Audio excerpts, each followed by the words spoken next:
E se, em vez de Pero Vaz de Caminha escrever uma carta para o seu rei, fosse um índio que tivesse escrito uma carta para seu cacique? É quase o que acontece agora.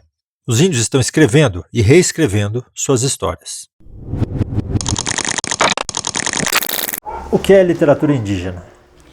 Bom, literatura indígena é, na verdade, só uma palavra, né? Quando a gente pensou em escrever ou criar algo que pudesse ajudar as crianças brasileiras a conhecer melhor os povos indígenas, a gente passou a escrever, né? Não sabia sequer que escrever se chamava literatura, né? E isso foi aos pouquinhos sendo aprendido pela gente, até que em um determinado momento virou literatura.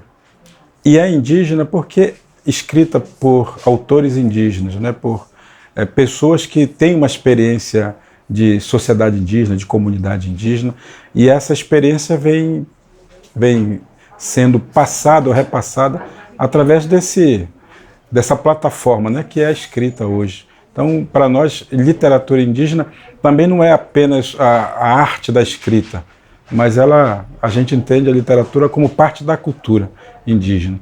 Como a cultura indígena não faz separação entre saberes, a literatura passou a ser parte integrante dos saberes indígenas, como é a dança, o canto, o grafismo, todas essas manifestações culturais. Dentro da temática indígena, tem alguns temas mais comuns? Temos alguns temas mais comuns, sim. Por exemplo, a mitologia é um tema muito relembrado, né, permanentemente. A maioria, uma boa parte dos autores indígenas que hoje escrevem, eles têm seu pano de inspiração, seu fundo de inspiração em mitos, em recontar mitos tradicionais.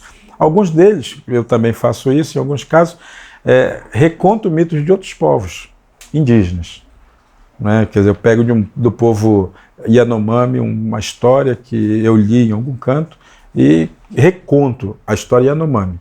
Eu não crio em cima da história, né? Mas eu não faço ficção em cima da história. Eu conto a história do meu ponto de vista, assim, é um reconto mesmo.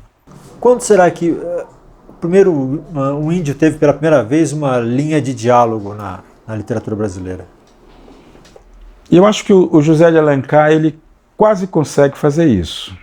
Só que, pelo que dizem os pesquisadores da obra, dizem que ele foi uma obra encomendada, né, para criar um pouco uma figura, uma imagem, um símbolo para esse país, que era um país que estava aí em vias de um segundo reinado, de uma criação de identidade nacional, né? E isso depois vai ser rebatido de uma certa maneira com o Macunaíma, né, do Mário de Andrade, que vai olhar isso, essa literatura criada pelo José de Alencar, vai tentar dar uma resposta a ela, né, mostrando que o indígena não é exatamente aquele modelo de santidade que o José de Alencar fez ali no seu escrito, mas que é também um ser humano, né, um ser humano cheio de problemas, cheio de dificuldades, cheio de incompreensões,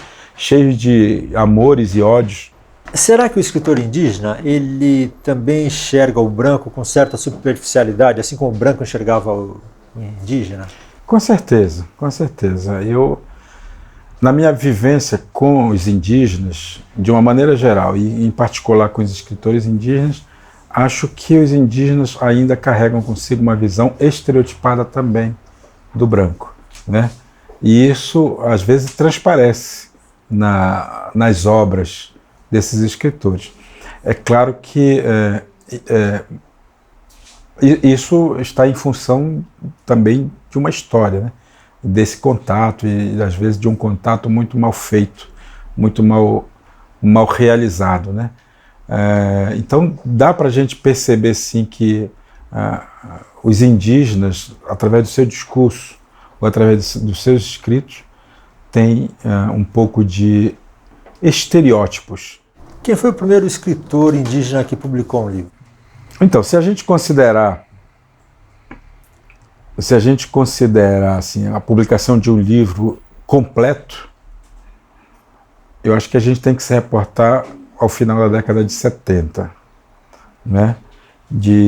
Por exemplo, Daniel Cabichi, que é um indígena Pareci, uma pessoa, uma liderança, durante muito tempo foi uma liderança brasileira muito forte. Ele tinha uma escrita muito bonita. Ele fazia esse enfrentamento, né, através da sua escrita. Só que ele não publicava exatamente os livros dele. Normalmente os textos dele saíam em publicações diversas, porque não havia um interesse econômico, financeiro na escrita indígena no começo da década de 80, né? O que havia era um interesse político nesses textos. Então eram textos que se publicavam às vezes em coleções, em coletâneas de textos, editado às vezes por igrejas, às vezes por grupos universitários, às vezes por grupos de estudos, mas não havia um autor indígena que sozinho pudesse publicar algo assim. E havia muitas publicações que eram feitas mais como material didático para as comunidades, para usar. Mas, por exemplo, Eliane Potiguara, que foi a primeira mulher indígena a publicar um texto de autoria. Em que ano, mais ou menos? Em 1976, talvez. Um pouquinho depois, mas era mais ou menos nessa época, final da década de... E ela criou assim, um jeito de se comunicar com a sua comunidade e um jeito de comunicar a sua comunidade com o Brasil, né? E era uma espécie de cartilha. Então, não sei se a gente pode chamar de literatura o que ela fazia, mas foram os primeiros textos públicos assim, de uma indígena, de uma mulher indígena, que se comprometeu em divulgar um pensar indígena, um pensamento indígena. Porque a maioria não escrevia, a maioria falava. E falava muito, como ainda acontece nos dias de hoje. E esses livros tiveram repercussão? Alguma repercussão naquele momento, sobretudo. Depois disso, não foram livros que foram leitura obrigatória em qualquer canto, né? Porque havia muito desse depoimento sofrido também, né? Sobre a Eliane Potiguara, é uma mulher do Nordeste, é uma indígena nordestina, portanto, que teve toda uma série de sofrimento com a história do Brasil, né? Aquela região inteira, e o povo dela também. Então ela acabou se tornando assim, um porta-voz, digamos, mas para isso teve que deixar a sua região para vir morar no Rio de Janeiro, porque na sua própria região ela não podia ficar falando muito, denunciando muito. Ela teve que se deslocar, né, do seu canto, do seu lugar, ir para um outro lugar onde dava mais liberdade para sua fala. Politicamente, por exemplo, o único deputado federal do Brasil foi Mário Juru, no Chavante, que saiu candidato pelo Rio de Janeiro, né? Quer dizer, na sua terra, Mato Grosso, nunca foi eleito nenhum indígena para cargos maiores assim, dentro da política brasileira. Então você imagina na literatura também como era algo muito contundente, as pessoas tinham que se deslocar às vezes para poder se fazer ouvido. Você tem ideia de quantos autores indígenas existem, quantas obras, o tamanho desse mercado? Pois é, houve um crescimento muito grande do mercado editorial que foi aceitando publicar obras de autores indígenas. Isso aconteceu a partir de 1994, mais ou menos, quando houve um certo surgimento de um movimento literário indígena, né? Hoje, a gente calcula que existam aproximadamente 30 autores indígenas, de vários lugares e estados diferentes, escrevendo estilos também diferentes, e mais ou menos uma produção hoje de uns 150 títulos. Isso tudo foi reforçado também pelos projetos de governo, pelas compras governamentais, né, de livros, e surgiu especialmente depois de 2008, quando o governo aprovou a lei que obriga as escolas a trabalhar a temática indígena em sala de aula, junto com a temática afro-brasileira e africana. E isso fez com que houvesse uma demanda, uma procura maior pela temática indígena. O governo, portanto, tinha que comprar material para professores e material para as crianças lerem. As editoras perceberam nisso um nicho mercadológico, né? Isso fez com que aparecessem também novas obras e novos autores indígenas. Em relação à crítica, as obras são bem vistas ou tem certa condescendência? Olha, tem gente, eu conheço assim, gente que diz que literatura indígena não existe. A universidade, por exemplo, não, há muitas universidades, algumas já estão se abrindo para isso, mas muitas universidades não aceitam a ideia de que existe uma literatura indígena. Mas sempre que a academia vê o resultado, né, e não a autoria. Sim. Então ela aceita, sei lá, uma indigenista, né, mas uma indígena não, né? Como não aceitaria uma negra, como não aceitaria uma...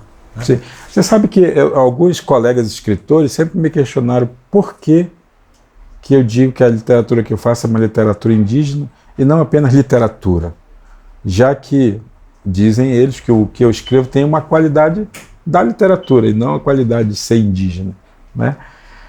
Eu pensei muito, refleti bastante sobre isso, porque isso já há algum tempo as pessoas já vêm perguntando. E eu cheguei à conclusão de que quando coloca assim no paralelo, né, no mesmo nível, a literatura do José de Alencar mesmo, com a que eu faço, eu acho que não dá para dizer que as duas se parecem. Elas são muito diferentes. Mas se me alçarem simplesmente a um escritor de literatura, eu vou me colocar junto com ele. Enquanto eu for um escritor indígena, eu vou ser indígena. Ou seja, eu vou estar num outro patamar, que não precisa ser abaixo, pode ser acima. Mas o fato é que essa identidade, reforçar a literatura como indígena, eu acho que isso é necessário, pelo menos no momento. Pode ser que daqui a pouco a gente acabe vencendo isso, né? Acabe conquistando um outro espaço para essa literatura. E talvez outros autores indígenas possam vencer até essa discussão, esse debate.